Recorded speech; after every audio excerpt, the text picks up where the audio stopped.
ابو موسیٰ نے پوچھا کہ ابو عبد الرحمن، آپ کا کیا خیال ہے کہ اگر کسی کو غسل کی حاجت ہو اور پانی نہ ملے تو وہ کیا کرے؟ عبداللہ نے فرمایا کہ اسے نماز نہ پڑھنی چاہیے جب تک اسے پانی نہ مل جائے۔ ابو موسیٰ نے کہا کہ پھر عمار کی اس روایت کا کیا ہوگا، جبکہ نبی کریم صلی اللہ علیہ وسلم نے ان سے کہا تھا کہ تمہیں صرف ہاتھ اور منہ کا تیمم کافی تھا۔ ابن مسعود نے فرمایا کہ تم عمر کو نہیں دیکھتے کہ وہ عمار کی اس بات پر مطمئن نہیں ہوئے تھے۔ پھر ابو موسیٰ نے کہا کہ اچھا، عمار کی بات کو چھوڑو، لیکن اس آیت کا کیا جواب دو گے جس میں جنابت میں تیمم کرنے کی واضح اجازت موجود ہے؟ عبداللہ بن مسعود اس کا کوئی جواب نہ دے سکے، صرف یہ کہا کہ اگر ہم اس کی بھی لوگوں کو اجازت دے دیں تو ان کا حال یہ ہو جائے گا کہ اگر کسی کو پانی ٹھنڈا معلوم ہوا تو اسے چھوڑ دیا کرے گا اور تیمم کر لیا کرے گا۔ اعمش کہتے ہیں کہ میں نے شفیق سے کہا کہ گویا عبداللہ نے اس وجہ سے یہ صورت ناپسند کی تھی، تو انہوں نے جواب دیا کہ ہاں۔ صحیح بخاری حدیث نمبر 346۔ حضرت ابو موسیٰ رضی اللہ تعالی عنہ نے حضرت عبداللہ بن مسعود سے کہا کہ اگر ایک شخص کو غسل کی حاجت ہو اور مہینہ بھر پانی نہ پائے تو کیا وہ تیمم کر کے نماز نہ پڑھے؟ شفیق کہتے ہیں کہ حضرت عبداللہ بن مسعود نے جواب دیا کہ وہ تیمم نہ کرے اگرچہ وہ 1 مہینے تک پانی نہ پائے اور نماز موقوف رکھے۔ ابو موسیٰ نے اس پر کہا کہ پھر سورہ مائدہ کی اس آیت کا کیا مطلب ہوگا؟ اگر تم پانی نہ پاؤ تو پاک مٹی پر تیمم کر لو۔ حضرت عبداللہ بن مسعود بولے کہ اگر لوگوں کو اس کی اجازت دے دی جائے تو جلد ہی یہ حال ہو جائے گا کہ جب ان کو پانی ٹھنڈا معلوم ہوگا تو وہ مٹی سے تیمم ہی کر لیں گے۔ اعمش نے کہا میں نے شفیق سے کہا تو تم نے جنبی کے لیے تیمم اس لیے برا جانا؟ انہوں نے کہا ہاں۔ پھر حضرت ابو موسیٰ اشعری رضی اللہ تعالیٰ عنہ نے فرمایا کہ کیا آپ کو حضرت عمار کا حضرت عمر بن خطاب رضی اللہ تعالیٰ عنہ کے سامنے یہ قول معلوم نہیں کہ مجھے رسول اللہ صلی اللہ علیہ وسلم نے کسی کام کے لیے بھیجا تھا، سفر میں مجھے غسل کی ضرورت ہو گئی لیکن پانی نہیں ملا، اس لیے میں مٹی میں جانور کی طرح لوٹ پوٹ لیا۔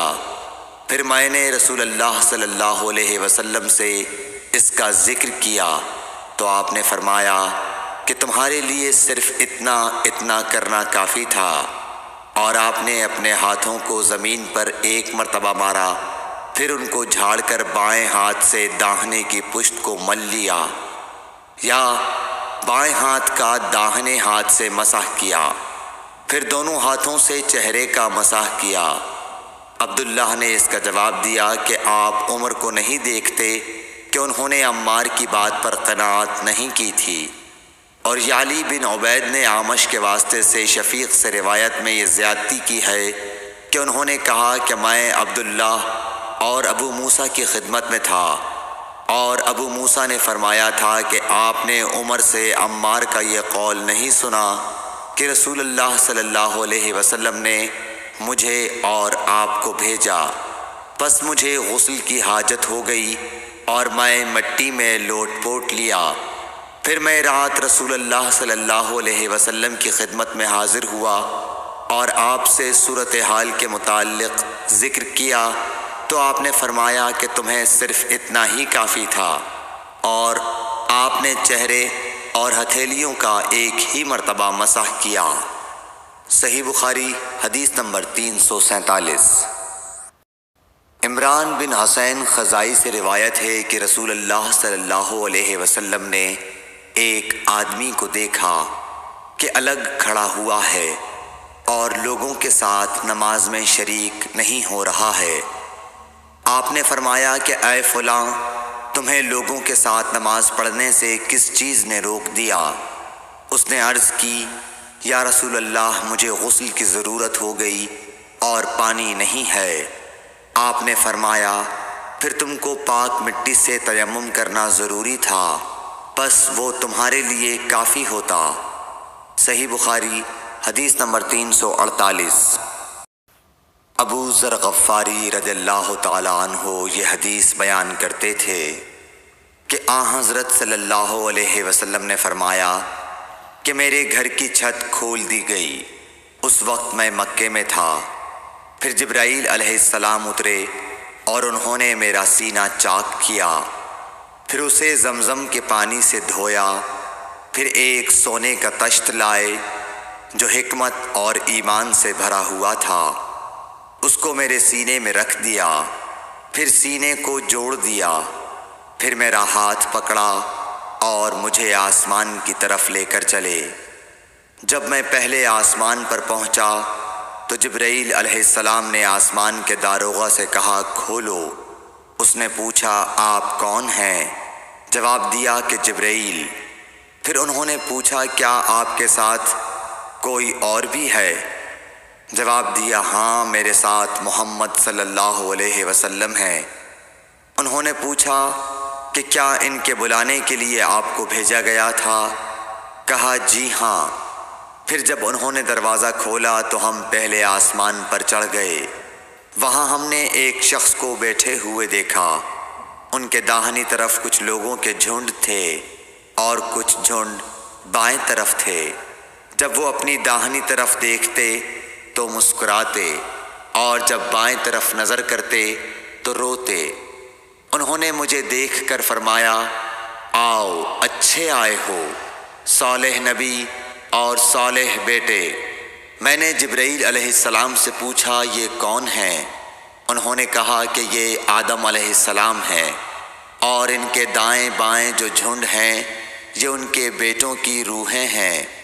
جو جھنڈ دائیں طرف ہیں وہ جنتی ہیں، اور بائیں طرف کے جھنڈ دوزخی روحیں ہیں۔ اس لیے جب وہ اپنے دائیں طرف دیکھتے ہیں تو خوشی سے مسکراتے ہیں، اور جب بائیں طرف دیکھتے ہیں تو رنج سے روتے ہیں۔ پھر جبرائیل مجھے لے کر دوسرے آسمان تک پہنچے اور اس کے داروغہ سے کہا کہ کھولو۔ اس آسمان کے داروغہ نے بھی پہلے داروغہ کی طرح پوچھا، پھر کھول دیا۔ حضرت انس رضی اللہ تعالی عنہ نے کہا کہ ابو ذر نے ذکر کیا کہ آپ صلی اللہ علیہ وسلم یعنی نبی صلی اللہ علیہ وسلم نے آسمان پر آدم، ادریس، موسیٰ، عیسیٰ اور ابراہیم علیہ السلام کو موجود پایا، اور ابو ذر نے ہر ایک کا ٹھکانہ نہیں بیان کیا، البتہ اتنا بیان کیا کہ حضور صلی اللہ علیہ وسلم نے حضرت آدم کو پہلے آسمان پر پایا اور حضرت ابراہیم کو چھٹے آسمان پر۔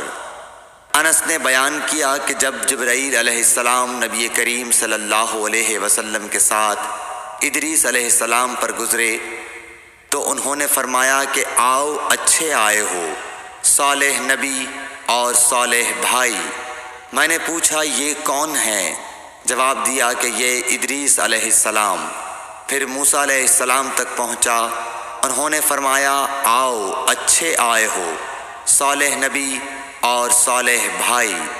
میں نے پوچھا یہ کون ہیں؟ جبرائیل نے بتایا کہ یہ موسیٰ ہیں۔ پھر میں عیسیٰ علیہ السلام تک پہنچا۔ انہوں نے کہا آؤ اچھے آئے ہو، صالح نبی اور صالح بھائی۔ میں نے پوچھا یہ کون ہیں؟ جبرائیل علیہ السلام نے بتایا کہ یہ عیسیٰ ہیں۔ پھر میں ابراہیم علیہ السلام تک پہنچا۔ انہوں نے فرمایا آؤ اچھے آئے ہو، صالح نبی اور صالح بیٹے۔ میں نے پوچھا یہ کون ہیں؟ جبرائیل علیہ السلام نے بتایا کہ یہ حضرت ابراہیم علیہ السلام ہیں۔ ابن شہاب نے کہا کہ مجھے ابو بکر بن حزم نے خبر دی کہ عبداللہ بن عباس اور ابو حبا الانصاری رضی اللہ عنہم کہا کرتے تھے کہ نبی کریم صلی اللہ علیہ وسلم نے فرمایا، پھر مجھے جبرائیل لے کر چڑھے۔ اب میں اس بلند مقام تک پہنچ گیا جہاں میں نے قلم کی آواز سنی جو لکھنے والے فرشتوں کے قلموں کی آواز تھی۔ ابن حزم نے اپنے شیخ سے اور انس بن مالک نے ابو ذر سے نقل کیا کہ نبی کریم صلی اللہ علیہ وسلم نے فرمایا، پس اللہ تعالیٰ نے میری امت پر 50 وقت کی نمازیں فرض کیں۔ میں یہ حکم لے کر واپس لوٹا۔ جب موسیٰ علیہ السلام تک پہنچا تو انہوں نے پوچھا کہ آپ کی امت پر اللہ نے کیا فرض کیا ہے؟ میں نے کہا کہ 50 وقت کی نمازیں فرض کی ہیں۔ انہوں نے فرمایا آپ واپس اپنے رب کی بارگاہ میں جائیے، کیونکہ آپ کی امت اتنی نمازوں کو ادا کرنے کی طاقت نہیں رکھتی ہے۔ میں واپس بارگاہ رب العزت میں گیا تو اللہ نے اس میں سے ایک حصہ کم کر دیا۔ پھر موسیٰ علیہ السلام کے پاس آیا اور کہا کہ ایک حصہ کم کر دیا گیا ہے۔ انہوں نے کہا کہ دوبارہ جائیے، کیونکہ آپ کی امت میں اس کی برداشت کی بھی طاقت نہیں ہے۔ پھر میں بارگاہ رب العزت میں حاضر ہوا، پھر ایک حصہ کم ہوا۔ جب موسیٰ کے پاس پہنچا تو انہوں نے فرمایا کہ اپنے رب کی بارگاہ میں پھر جائیے، کیونکہ آپ کی امت اس کو بھی برداشت نہ کر سکے گی۔ پھر میں بار بار آیا گیا، پس اللہ تعالیٰ نے فرمایا کہ یہ نمازیں عمل میں 5 ہیں اور ثواب میں 50 کے برابر ہیں، میری بات بدلی نہیں جاتی۔ اب میں موسیٰ کے پاس آیا تو انہوں نے پھر کہا کہ اپنے رب کے پاس جاؤ، لیکن میں نے کہا کہ مجھے اپنے رب سے شرم آتی ہے۔ پھر جبرائیل مجھے سدرۃ المنتہا تک لے گئے، جسے کئی طرح کے رنگوں نے ڈھانک رکھا تھا، جن کے متعلق مجھے معلوم نہیں ہوا کہ وہ کیا ہیں۔ اب کے بعد مجھے جنت میں لے جایا گیا۔ میں نے دیکھا کہ اس میں موتیوں کے ہار ہیں اور اس کی مٹی مشک کی ہے۔ صحیح بخاری حدیث نمبر 349۔ حضرت عائشہ صدیقہ رضی اللہ تعالیٰ عنہ نے فرمایا کہ اللہ تعالیٰ نے پہلے نماز میں 2 رکعت فرض کی تھی، سفر میں بھی اور اقامت کی حالت میں بھی۔ پھر سفر کی نماز تو اپنی اصلی حالت پر باقی رکھی گئی اور حالت اقامت کی نمازوں میں زیادتی کر دی گئی۔ صحیح بخاری حدیث نمبر 350۔